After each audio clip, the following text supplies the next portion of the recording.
Good morning and welcome to day 3 of ISE 2017. We're here in Amsterdam with NEC Display Solutions on their stand R24 in Hall 5. We're absolutely delighted to have with us this morning Paul Louden, the International Sales Director of Electrosonic. Now Paul, we're talking off air earlier on, I think Electrosonic attended ISE ever since day 1. We have since day 1, and we've been a good supporter of it, and I've seen it grow and grow into what it is today.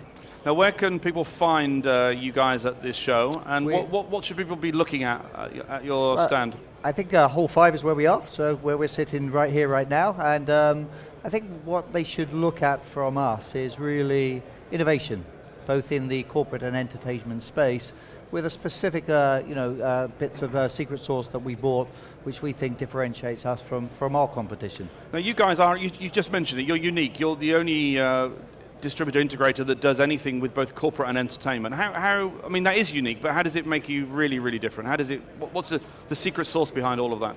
Well, I think it's the way of using the skills in both those areas across both marketplaces.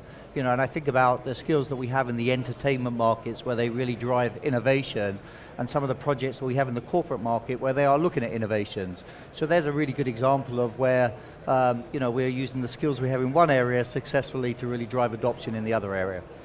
Now you guys are heavily involved with Infocom. I know that your CEO Sarah has been doing lots of work with Infocom as well, and you were one of the lucky managers to go to the AV conference in Key Biscay with Infocom last April, I think it was. Tell us a little bit about that and why you attended. So I think the reason that I attended is a number of reasons. A, it's a great networking event, and B, you always think about what other people are doing, how other people perceive the industry, what are new themes that are coming through. And I got to say, I found it a superb way of talking to other senior execs within AV, getting a temperature check on how the industry is doing, which was, in my mind, very positive. And also just talking about themes, projects, solutions that other people are looking at. So yeah, I found it a really compelling 2 or 3 days. So I'm guessing that the AV Executive Conference, which it was, is an annual thing, and you'll be looking at maybe going again in the future. But how have you found this show? I think we're predicted to have 70,000 people. Your stand is always one of the biggest and brightest and nicest. How have you found stand traffic and the quality of leads this week? So stand traffic, I've been pleasantly surprised around it. You know, I always think that Wednesday is a peak day, and this year it seems to be every day is a peak day. So the amount of traffic that's coming through is exceptional. We're getting a lot more, I would say, inquisitive visitors who are coming in and asking questions around what we do and how we do it, more so than other years. And I just get a general, temperature feeling that the industry is in a relatively good health.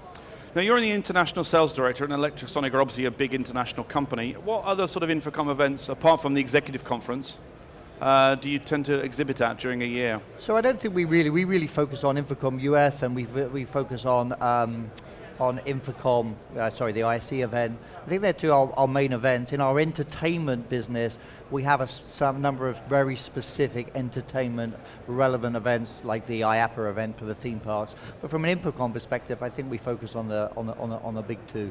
So Infocom this year in June is in Orlando. Are you one of the people who favors Orlando over Vegas? And do you find any differences from your business exhibiting at those two places? Well, I seem to get my salespeople back quicker from Orlando than I do to Vegas, which is a good thing. But no, I don't really have a preference. I like the fact that they move it around. I think the variety keeps it relatively fresh. And you know what it's like in these events. A lot of the time you could be in Kathmandu for the amount of time you get out to do there, because you're so focused on the industry, on the events and what you're doing. Now we're into day 3 of the show, so you may have had a little bit of time to walk around. Is there any sort of trends that you've seen that have surprised you, or any trends that have just reinforced what you've known in the marketplace anyway? I think the area that really is starting, I think, to get some traction is the interactive whiteboard marketplace. I think with the addition of Microsoft coming in with their hub product, has really energized that market and brought another number of new entrants into it. And certainly the customers that I have been with over this week, that's an area, certainly in the corporate world, that people are being very inquisitive around. So, and this includes huddle rooms and workspace collaboration and things like that as well, I guess? I think it's being driven by that market is the honest feedback. I think huddle rooms and the ability to really drive utilization in their current rooms is really the enabler for it. But it's certainly that I've seen everybody we've hosted over the last 2 or 3 days have had that as one of their areas of interest. So in Hall 5, my last question to you, what should people come and look for specifically on the Electrosonic stand? I know there's a big stand and there's lots to see. Is there one particular thing that people should seek out? I think we are looking at digital signage in a slightly different way as a company. What we're seeing from our customers is a lot of demand and using their signage estate to do internal communication, certainly at a corporate level. So I think there's a slightly different slant that we are putting on signage and how to use it in a corporate environment. I think probably is the area that I would encourage people to come and talk to us about. Well, digital signage is one of our first loves, as you well know, so we'll come and have a look later on. Paul Louden, thank you very much for coming.